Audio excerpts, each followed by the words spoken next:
নমস্কার বন্ধুরা, শ্যামলী ব্যানার্জিস কিচেনে সবাইকে অনেক অনেক স্বাগত। তো চলো, আজকে আমি কোনো রেসিপি করব না, আজ আমি কিছু কিচেন টিপস আপনাদের সঙ্গে শেয়ার করব।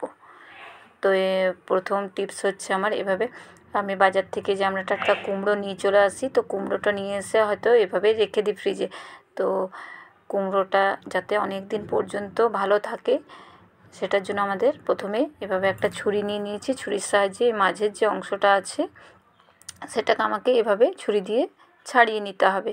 আর আমি যেভাবে রাখছি এভাবে যদি রাখেন তাহলে কুমড়োটা কিন্তু অনেক দিন পর্যন্ত ভালো থাকবে। কারণ এখন তো বর্ষাকাল, তো বর্ষাকালে যে কোনো সবজি খুব নষ্ট হয়ে যায়, ফ্রিজে রাখলেও নষ্ট হয়ে যায়। তো কীভাবে ভালো রাখবেন ফ্রিজের মধ্যেও, তার একটা টিপস আমি আপনাদের সঙ্গে শেয়ার করছি। তো এইভাবে কুমড়োটাকে মাঝের অংশটাকে পুরো ছাড়িয়ে নিলাম দেখুন।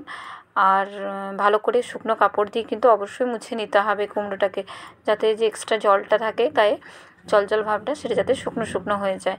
আর কোনোভাবে কুমড়োর মধ্যে কিন্তু কোনো রকম জল দিয়ে ধোয়া যাবে না। তো এইভাবে করে আর আমি 1 চামচের মতো সর্ষের তেল দিয়ে এভাবে ভালো করে মাখিয়ে দেবো কুমড়োটার গায়ে। এই যে এভাবে মাখিয়ে দিলাম। এভাবে মাখিয়ে যদি আমি রেখে দিই ফ্রিজে, এটা কিন্তু আপনারা 7 থেকে 8 দিন ভালো থাকবে, কোনো রকম গলবে না। 7 থেকে 8 দিন ভালোভাবে আপনারা খেতে পারবেন বা ইউজ করতে পারবেন। তো টিপসটা কেমন লাগলো দেখুন। এবার দ্বিতীয় নম্বর টিপস আমার হচ্ছে লঙ্কাটাও বেশ কিছুদিনের মধ্যেই পচে যায় ফ্রিজের মধ্যে রাখলো। তো 15 থেকে 20 দিন আপনারা ফ্রিজে ভালোভাবে রাখতে পারবেন কিভাবে, দেখতে থাকুন।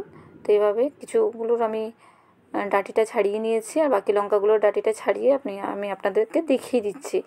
তো আগে থেকে আমি কিছুগুলো ছাড়িয়ে রেখেছি দেখানোর সুবিধার জন্য, বাকিগুলোকে আমি ভালো করে ছাড়িয়ে নিচ্ছি। আর এখানে আমার 2 রকমের লঙ্কা আছে, তো বাজার থেকে সেরকমভাবে আনা হয়েছিল। এবার লঙ্কাগুলোকে আমি ভালো করে ধুয়ে নেব জল দিয়ে।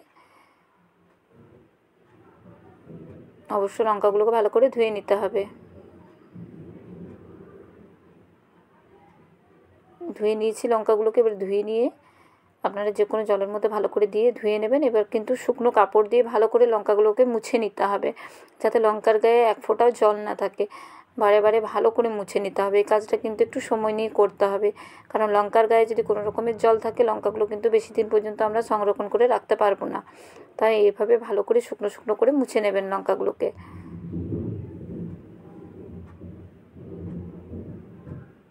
তো এভাবে ভালো করে শুকনো শুকনো করে মুছে নিলাম লঙ্কাগুলোকে। আর এই একটা থালার মধ্যে আমি নিয়ে নিলাম। তো এখানে আমাদের প্রচুর বন্ধুরা মেঘ ডাকছে, বৃষ্টি হচ্ছে, সে কারণে মেঘের প্রচুর আওয়াজও হচ্ছে মাঝে মাঝে। তো এইভাবে ভালো করে শুকনো করে মুছে নিলাম। এরপর এর মধ্যে আমি 1 চামচ সর্ষের তেল দিয়ে দেব, যাতে লঙ্কাগুলোর গায়ে ভালো করে মাখা হয়ে যায়। সেরকমই তেলটা আমাকে ব্যবহার করতে হবে। আপনাদের চাইলে লঙ্কার পরিমাণ বেশি থাকলে তেলের পরিমাণও কিন্তু বেশি লাগবে। তো দেখে নেবেন মাখানোর সময় যাতে পুরো গায়ে লেগে যায়, এরকম মাখিয়ে।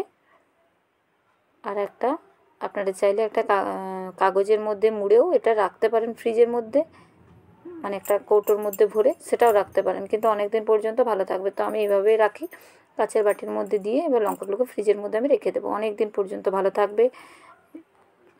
এবার 3 নম্বর টিপস আমার হচ্ছে, কলা বাজার থেকে আনি। আর বর্ষাকালে কলা তো একদমই থাকে না, নষ্ট হয়ে যায়। আজ আনলে পরের দিনই কিন্তু কালো দাগ হয়ে যায় আর পচে যায়।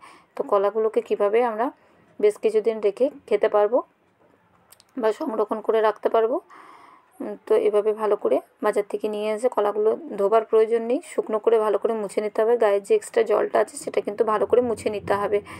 আর কলাগুলো ধুতে যাবেন না, শুকনো অবস্থাতেই ভালো করে আবারও শুকনো করে মুছে নিলাম। আর এই একটা কাপড় নিয়েছি, ছোট্ট কাপড়, খুব মোটা না, দেখুন একদম ছোট্ট একটা কাপড় নিয়ে নিয়েছি। আর এই জায়গাটাতে কলার যে ডাঁটিটার দিকটা আছে সেই জায়গাটাতে এভাবে দিয়ে আমি মুড়ে রেখে দেবো এই জায়গাটা। তো এভাবে দিয়ে আর কিন্তু রাখতে হবে। আর এটা যখনই শুকনো হয়ে যাবে কাপড়টা, তখন আবারও কিন্তু জল দিয়ে ভিজিয়ে রেখে দিতে হবে। এইভাবে যদি রাখেন তো বেশ কিছুদিন কলাগুলো ভালো থাকবে।